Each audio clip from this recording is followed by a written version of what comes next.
Welcome to a new video. So हमारी last class का जो डिस्कशन था वो था शॉक थेरेपी पे। अब क्योंकि वो वीडियो थोड़ी सी लंबी हो गई थी तो इसलिए उस वीडियो को हमने दो पार्ट्स में बांट दिया, जिसमें हमने पिछली वीडियो में ये सीखा, ये समझा कि शॉक थेरेपी क्या है। और इस वीडियो का हमारा जो एम है वो ये है कि हम लर्न कर पाएँ कि शॉक थेरेपी आई तो सही, मगर उसके कॉन्सिक्वेंसेस क्या क्या थे। मतलब शॉक थेरेपी आई बट वो अपने साथ क्या क्या लाई, क्या क्या परिणाम लेकर आई, what were the after effects, what were the consequences. That is what we are aiming to learn in this segment of the video. So a quick recap, a very quick revision. We were doing the chapter End of Bipolarity, chapter number 1 of the first book of Political Science, class 12th. In this chapter, so far we have learned that a Cold War was going on between two superpowers after the Second World War. This Cold War is a war of ideology fought between two teams. One team was Team USA, the other one was Team USSR. Both of them having absolutely opposite ideologies, competing to prove that which ideology is better than which one. So USA का capitalism और democracy है, USSR का socialism और communism है।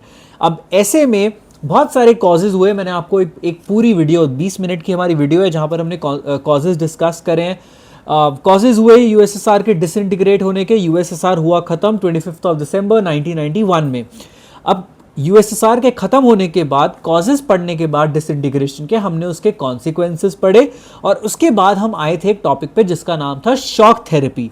अब ये shock कोई electric shock नहीं है, ये shock basically post Soviet countries जो थी, मतलब सोवियत यूनियन के टूटने पर जो कंट्रीज आज़ाद हुई, उन कंट्रीज में एक इकोनॉमिक ट्रांजिशन लेकर आया गया। तो ये उस शॉक के बारे में बात कर रहा है। It was a shock, it was a transition phase or maybe a transition process through which the post-Soviet countries had to go through in order to change their economic orientation. और जब मैं word economic orientation यूज कर रहा हूं तो इसका मतलब है यूएसएसआर का सोशलिज्म हटने जा रहा है और वहां पर अब कैपिटलिज्म आने जा रहा है। तो ये क्या है शॉक थेरेपी? हमेशा याद रखना, शॉक थेरेपी क्या है? एक ट्रांजिशन।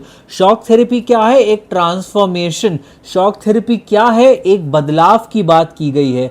बदलाव कहां पर करना है? 3 जगह मैंने आपको पिछली क्लास में स्पेसिफाई करी थी। बदलाव लाना है ईस्ट यूरोपियन कंट्रीज में, ये बदलाव लेकर आना है, सेंट्रल एशियन कंट्रीज में ये बदलाव लेकर आना है और रशिया में ये बदलाव लेकर आना है। तो ये बदलाव है, कहां लेकर आया जा रहा है ये भी मैंने आपको बताया, और इसे कौन लेकर आ रहा था? आईएमएफ और वर्ल्ड बैंक, ये भी मैंने आपको पिछली क्लास में बता दिया था।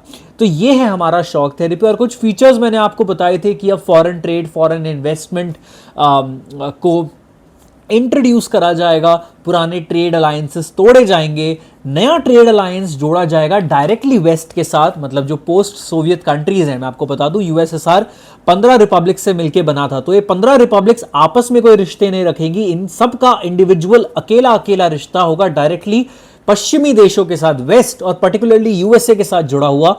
तो ये कुछ बेसिक, और प्राइवेटाइजेशन होगा। मैंने आपको सोशलिज्म में बताया था कि सोशलिज्म में किसी भी तरीके की प्राइवेट प्रॉपर्टी एग्जिस्ट नहीं करेगी, बट अब जब शॉक थेरेपी के आने के बाद ये पूरा सिस्टम चेंज होने वाला है, तो अब क्या होगा? वहां पर प्राइवेट प्रॉपर्टी को इंट्रोड्यूस किया जाएगा। तो यहां तक हमने पढ़ाई करी है इस वीडियो में। अब मैं आपको बताऊंगा कि शॉक थेरेपी आप लेकर तो आ गए, मगर आपने जो प्रॉमिस करा था, आपने पोस्ट ये जो सोवियत, जो आप ईस्ट यूरोपियन कंट्रीज, जो सेंट्रल एशियन कंट्रीज और रशिया में आपने एक यूटोपिया प्रॉमिस करा था। यूटोपिया क्या होता है? एक आइडियल वर्ल्ड, एक परफेक्ट वर्ल्ड। कि मैं आपको, जैसे पॉलिटिशियंस करते हैं ना इलेक्शन से पहले, they promise you good roads, they promise you good drainage system, they promise you good and working functional street lights. तो वो क्या करते हैं? वो एक यूटोपिया प्रेजेंट करते हैं हमारे आगे, बट वो कितना डिलीवर होता है ये हमें इलेक्शन के बाद पता चलता है।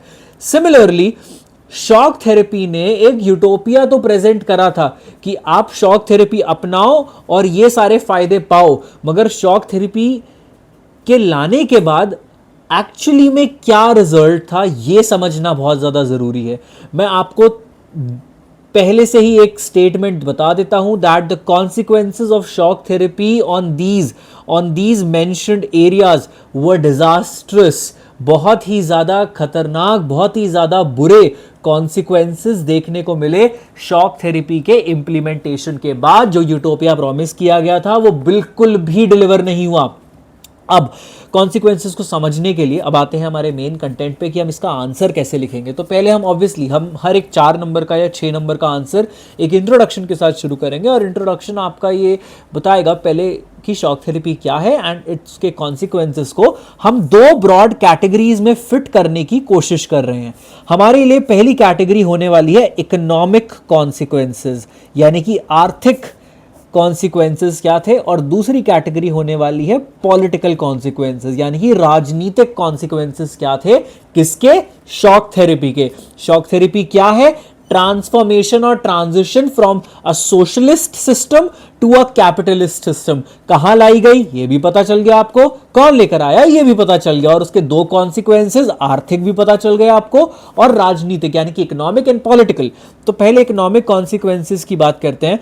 इकोनॉमिक कॉन्सिक्वेंस में पहली चीज हमें ध्यान रखनी है कि जो स्टेट डोमिनेंट ओनरशिप थी रशिया के अंदर, हम रशिया को एज अ केस स्टडी लेंगे इस आंसर के लिए, तो रशिया में जो स्टेट डोमिनेटेड या फिर state ownership was the dominant form of ownership, अब वो ओनरशिप को चेंज करके प्राइवेट ओनरशिप को कह सकते हैं हम इंपॉर्टेंस दी जाएगी।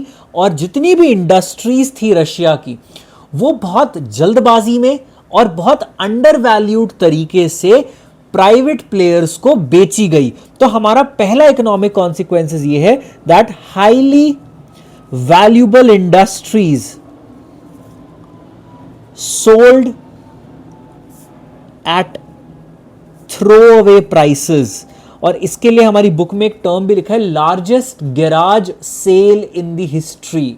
ठीक है, largest garage sale in the history. इतनी वैल्यूएबल इंडस्ट्रीज को थ्रो अवे प्राइसेस में बेचा गया। क्यों?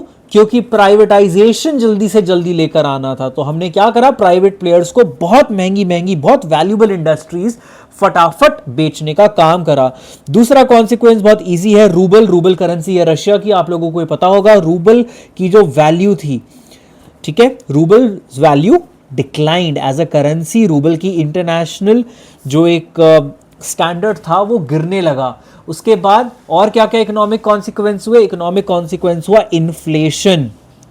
इन्फ्लेशन वाले पॉइंट के साथ ही हम लिख सकते हैं shortage of food and consumer goods. तो जो बेसिक नीड्स को सैटिस्फाई करने के लिए जो भी प्रोड्यूस किए जाने वाले गुड्स हैं या फूड सिक्योरिटी है वो अब खत्म हो गई, वो अब नहीं मिल रही थी रशिया के अंदर।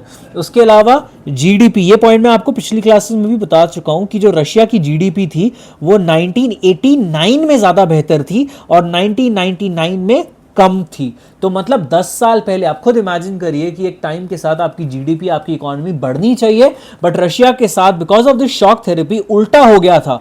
10 साल पहले रशिया की इकोनॉमी ज्यादा स्ट्रांग थी कंपेयर टू 10 साल बाद। तो ये भी एक हमारा बहुत इंपॉर्टेंट कॉन्सिक्वेंस है। और मुझे ऐसा लगता है पर्सनली जो सबसे बड़ा economic consequence, negative economic consequence Russia को फेस करना पड़ा वो ये था कि जो सोशल वेलफेयर स्टेट था अब वो कोलैप्स हो चुका था। Social welfare state was collapsed. तो जो पहले बेसिक नीड्स का ध्यान रखा जाता था, बेसिक नीड्स को फुलफिल करा जाता था, अब वो बेसिक नीड्स का ध्यान नहीं रखा जा रहा है। अब वो स्टेट ने वो सब्सिडीज देना बंद कर दिया है, वो एम्प्लॉयमेंट, और इसके साथ आप ये भी लिख सकते हैं कि अनएम्प्लॉयमेंट का जो रेट है वो भी ज़्यादा बढ़ गया था। अनएम्प्लॉयमेंट, पॉवर्टी, बहुत सारी चीज़ें हैं।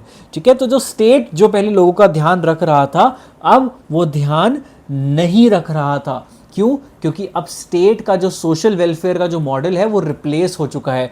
याद रखिए मैंने आपको पहली क्लास में बताया था कि सोशलिज्म सोशल वेलफेयर का ध्यान रखता है, कैपिटलिज्म नहीं रखता है। कैपिटलिज्म एक फ्री इकोनॉमी है, एक कॉम्पिटिटिव इकोनॉमी है जहां पे सरकार आपको किसी भी तरीके के फ्रीबीज या फिर किसी भी तरीके के सब्सिडीज या किसी तरीके का हेल्प नहीं देगी। तो इसलिए जब शॉक थेरेपी लेकर आई गई, जब कैपिटलिज्म लेकर आया गया, तो जो पुराना मॉडल था वो कंप्लीटली रिप्लेस किया गया, और इस रिप्लेसमेंट के साथ साथ जो पुराने हेल्प प्रोवाइड करे जाते थे उन लोगों को गवर्नमेंट के द्वारा, जो लोग नीडी थे, उस मैकेनिज्म को भी पूरा चेंज किया गया। और अब सरकार किसी तरीके की कोई भी आर्थिक मदद लोगों की नहीं करती थी, जिसकी वजह से ऑफ कोर्स मैंने आपको बता दिया पॉवर्टी का रेट बढ़ने लगा और ये सारी चीजें होने लगी। अब उसके बाद हम आते हैं, ये हमारे मेन इकोनॉमिक कॉन्सिक्वेंसेस। देखिए ये सारे पॉइंट्स को आप बहुत अच्छी तरीके से एलैबोरेट कर सकते हैं, बहुत आसान है समझने में, कोई डिफिकल्टी नहीं है। अगर एक बार अच्छे से सुन लेंगे तो मुझे लगता है उसके बाद आप खुद भी फ्रेम कर सकते हैं। बाकी नोट मेकिंग के लिए मैं साथ साथ लिखता जा रहा हूं। अब आते हैं पॉलिटिकल कॉन्सिक्वेंसेस की बात करने। तो पॉलिटिकल कॉन्सिक्वेंसेस में सबसे इंपॉर्टेंट चीज ये है कि कॉन्स्टिट्यूशन इन एरियाज का, स्पेशली जैसे रशिया जैसे देश हैं, इनका कॉन्स्टिट्यूशन ड्राफ्ट किया गया इन अ हरी। तो हम इसको लिख सकते हैं दैट कॉन्स्टिट्यूशन वॉज ड्राफ्टेड इन अ हरी, मतलब जल्दबाजी में इनके कॉन्स्टिट्यूशन को बनाया गया। अब जल्दबाजी में क्या होता है, जल्दबाजी का काम कभी भी अच्छा नहीं होता है, और यहां पर भी हम देखेंगे कि ये जो कॉन्स्टिट्यूशन जल्दबाजी में बनाया गया ये बिल्कुल अच्छा नहीं था। और किसी भी तरीके का जो बैलेंस ऑफ पावर होता है, जैसे हमारे भारत के संविधान में एक प्रॉपर बैलेंस ऑफ पावर है, जहां पे ये इंश्योर किया गया है कि आप किसी को जरूरत से ज्यादा पावर नहीं दे रहे हैं, वो यहां पर इंश्योर नहीं किया गया। तो constitution was drafted in a Hari and balance of power was ignored. तो एग्जीक्यूटिव को बहुत ज्यादा पावर्स दी गई रशिया और कुछ और देशों में, और प्रेसिडेंट्स ने इस पावर का मिसयूज करके अपने टर्म को बहुत ज्यादा एक्सटेंड करा, जरूरत से ज्यादा एक्सटेंड करा। ये सेम चीज आपको उज्बेकिस्तान, तुर्कमेनिस्तान में देखने को मिलेगी, जहां पे पहले 10 साल के लिए वो अपॉइंट हुए और फिर अपने टेन्योर को और आगे 10 साल के लिए पुश ऑन कर दिया। And balance was drafted in a Hari and balance of power was not taken care of. आप एग्जाम्पल्स यूज़ कर सकते हैं जो मैंने अभी एग्जाम्पल्स यूज़ करें। उसके अलावा जुडिशल कल्चर, एक इंडिपेंडेंट जुडिशल कल्चर या फिर इंडिपेंडेंस ऑफ जुडिशरी को वॉज नॉट इंश्योर्ड। तो एक जुडिशल कल्चर भी वहाँ पर सेटअप नहीं हुआ, इंडिपेंडेंस ऑफ जुडिशरी भी वहाँ पे ढंग से सेटअप नहीं हो पाई। तो जुडिशरी अभी भी इस्टेब्लिश हो रही थी, हुई नहीं थी, हो रही थी। तो बहुत ज़्यादा इकोनॉमिकली और पॉलिटिकली अब देख रहे हैं, दो ही कॉन्सिक्वेंसेज मिलेंगे आपको। थोड़ा एग्जाम्पल्स देंगे तो आप तीन कॉन्सिक्वेंसेज पॉलिटिकल बना सकते हैं। तो ये कुछ हमारे कॉन्सिक्वेंसेज हैं economic and political of shock therapy, and ये बहुत इंपॉर्टेंट क्वेश्चन है। अब एक चीज़ मैं आपको बता दूं, 2000s वाले जो डेकेड है, ये 2000 वाला डेकेड, ये रिवाइवल वाला डेकेड है। जो जिन एरियाज़ के बारे में बात करी जा रही है, जो इकोनॉमिकली बहुत स्ट्रेन फेस कर रहे हैं, 2000 वाला जो डेकेड आता है, ये उस टाइम पर रिवाइव कर रहे हैं, इनकी इकोनॉमीज रिवाइव कर रही हैं, स्पेशली इसलिए because these are the areas which are rich in natural gas और ऑयल। तो उसके एक्सपोर्ट, ये जोग्राफिकल एक देखें एडवांटेज यहाँ पर मिल रहा है इन कंट्रीज़ को इस पूरी सिचुएशन से निकलने में। तो अफगानिस्तान, कजाकिस्तान, आइजरबैजान, उज्बेकिस्तान, तुर्कमेनिस्तान, ये सारे मेजर ऑयल और गैस एक्सपोर्टर्स बन गए, और जिसकी वजह से they were able to actually revive their economies which were affected by the consequences faced by the shock therapy. तो आज की क्लास में हम इतना करेंगे। आप बिल्कुल इस चैप्टर के इस पोर्शन को बहुत अच्छे से रीड करिए। ये प्रॉपर 6 नंबर का क्वेश्चन है, शॉक थेरेपी एंड उसके कॉन्सिक्वेंसेस। अगली क्लास में हम कोशिश करेंगे कि रशिया और इंडिया के रिलेशन को समझते समझते हम इस चैप्टर को एंड करें, और उसके साथ साथ हम ये भी कोशिश करेंगे कि हम क्लास 10th, क्लास 11th और क्लास 12th के दूसरे चैप्टर्स को भी साथ साथ शुरू करें, ताकि आप लोग और भी ज़्यादा ज़्यादा अच्छे तरीके से आप अपनी और एक ओवरऑल एक होलिस्टिक लर्निंग पूरी कर पाएँ इस पूरे सब्जेक्ट की। तो थैंक यू फॉर वॉचिंग।